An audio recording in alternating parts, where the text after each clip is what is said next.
খাবে পোলাও মাংস আর কেউ খাবে হচ্ছে ভাত আর সবজি। তো আমার হইছে একটা জ্বালা, কাকে কোনটা করে দেব সবই করে দিতে হয়। আসসালামু আলাইকুম, সবাই কেমন আছেন? আশা করি সবাই ভালো আছেন। আলহামদুলিল্লাহ আমিও ভালো আছি।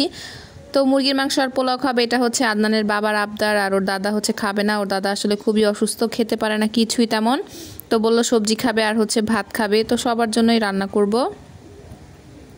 তার উপর শরীরটাও ভালো লাগতেছিল না, তারপরে হচ্ছে কি করব, মাথাটা হচ্ছে তুলে রান্নাঘরে চলে গেলাম। যেহেতু আবদার করছে, কষ্ট হইলেও রান্না করে দেই। তো পেঁয়াজ বেরেস্তা মানে পেঁয়াজ আদা রসুন আমি একসাথে ব্লেন্ডার করে নিছি। তো এটার পেস্ট আমি দিয়ে দিছি একসাথে, আদা রসুন হলুদ মরিচ লবণ ধনিয়ার গুঁড়া একসাথে ব্লেন্ডারের মধ্যে দিয়ে একটু পানি দিয়ে ঢেলে দিছি, কারণ ব্লেন্ডারে কিছু পরিমাণ পেঁয়াজ আর আদা রসুন ছিল। মশলাটা ভালো করে কষায় এর মধ্যে হচ্ছে মাংসগুলো দিয়ে দিছি, মুরগির মাংস। আর হচ্ছে মশলাটা আজকে বেশি পরিমাণ দিছি আর স্পেশালভাবে রান্না করব, কারণ মাংসের ঝোলটা যদি ঘন হয় খেতে কিন্তু অনেক মজা লাগে। আর পোলাওর সাথে কিন্তু ঝোল একটু বেশি ঝোল হলে একটু ঝোল নিয়ে খেতে মজা লাগে। এর মাঝখানে আমি ভিডিওটা জুম করতেছিলাম যাতে ভিডিওটা একটু সুন্দর হয়, পরে দেখলাম যে না ভালো লাগতেছে না, তারপর আবার হচ্ছে ঠিক করে দিছি। আর আলু তো দেওয়াই লাগবে, আলু ছাড়া তো আমার চলে না। মাংসে আমি খুব বেশি তেল দেই নাই, একদম অল্প তেল দিয়ে রান্না করব। আর এখানে হচ্ছে কিছু হচ্ছে আমি এগুলো হালকা করে টেলে নিছি, তেজপাতা এলাচ দারচিনি গোলমরিচ আর একটু হচ্ছে শাহি জিরা। আমার কাছে নর্মাল যে জিরাটা ছিল না, ওইটা দিলে আসলে ফ্লেভারটা একটু ভালো আসতো। সব কিছু হালকা করে একটু টেলে তারপর গুঁড়া করে লাস্টে হচ্ছে উপরে দিয়ে দিছি। এটাতে দেওয়াতে অনেক স্বাদটা অনেক পরিমাণ বেড়ে গেছে। চাইলে আপনারা এই মশলাটা হচ্ছে বানায় মাংসের সাথে রান্না করা শেষে দিয়ে দিতে পারেন, খুবই ভালো লাগবে খেতে। মাংস তো রান্না হয়ে গেছে, এখন মাংসটা বেড়ে রাখবো, পাতিল খুঁজে পাচ্ছিলাম না। তো উঠে আবার হচ্ছে আরেক পাশে চলে যাই। আমাদের রান্নাঘরটা হচ্ছে দুই ভাগ করা, মাঝখানে একটা হচ্ছে মাটির চুলার, আরেক পাশে হচ্ছে গ্যাসের চুলার, দুইটাই হচ্ছে বাহিরে। আমাদের ঘরে আসলে রান্নাঘর দেওয়া হয় না, আসলে ভবিষ্যতে ইনশাল্লাহ দেওয়ার ইচ্ছা আছে, খুব সুন্দর করে দিব। আর এখন লাড়কি তো খুব বেশি একটা নাই, তারপরে হচ্ছে যেগুলো আছে ওগুলো দিয়ে রান্না করতেছি। আর এখানে হচ্ছে মাংস রান্না হয়ে গেছে। পোলাও চালটা ধুয়ে 10 মিনিট ভিজায় রাখার পর হচ্ছে ঝরায় রাখতেছি। এতে কি হবে, পোলাওটা অনেক সুন্দর ঝরঝরা হবে। এই টিপসটা আসলে আমি আগে ফলো করিনি, আজকে ফলো করে দেখছি যে আসলে খুব কাজের একটা টিপস। এটা হচ্ছে আরেকটা কড়াই নিছি, অবশ্যই মাংস রান্নার কড়াই আমি পোলাও রান্না করব না, এতে হচ্ছে পোলাওটা সাদা হবে না, হলুদ হয়ে যাবে। আরেকটা বড় কড়াই নিয়ে নিছি, এর মধ্যে হচ্ছে পেঁয়াজ আর একটা আলাম পেঁয়াজ পড়ে গেছিলো, তো এটা উঠায় রাখছি।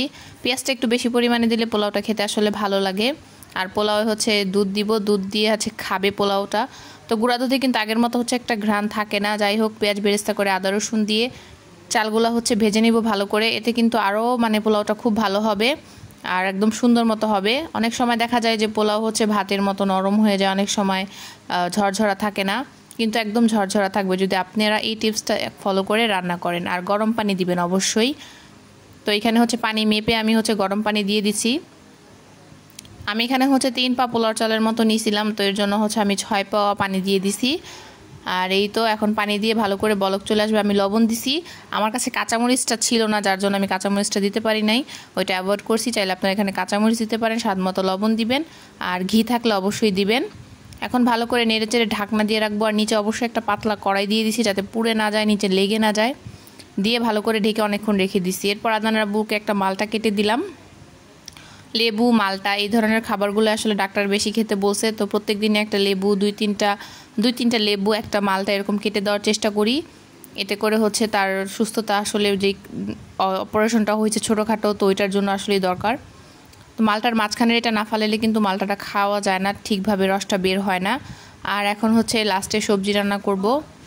সবজিটা আসলে সাদাভাবে খেতে চেয়েছিল, আমি না হলুদ দিয়ে ফেলছি ভুল করে, আসলে আমিও বুঝতে পারি নাই সবজি যে সাদা সাদা করে খাবে। যাই হোক, যেটা হয়ে গেছে ভুল হয়ে গেছে। তারপর এটা সেদ্ধ করে হালকা করে একটু বাগার করে নিব। ওই কড়াই থেকে ঢেলে আমি ওই কড়াই হচ্ছে আবার একটু তেল পেঁয়াজ দিয়ে আমি না আবার 2-3টা তেজপাতাও অ্যাড করছিলাম, তো দিয়ে ভালো করে হচ্ছে একটু বাগার দিয়ে নিব। তো এক একজনের এক এক ধরনের রান্না করতে করতে হচ্ছে আমার হচ্ছে অনেক সময় লেগে যায়, দেখা গেছে অনেক লেট হয়ে যায়, দুপুরবেলা প্রায় 3টা বেজে যায় এখন খাওয়া দাওয়া করতে। রান্না করে সব কিছু গুছানোর পর ধোয়ার পর মোছার পর ঘর গুছাইতে হয় যায়, ঘর গুছাই রাখলো আদনান এলোমেলো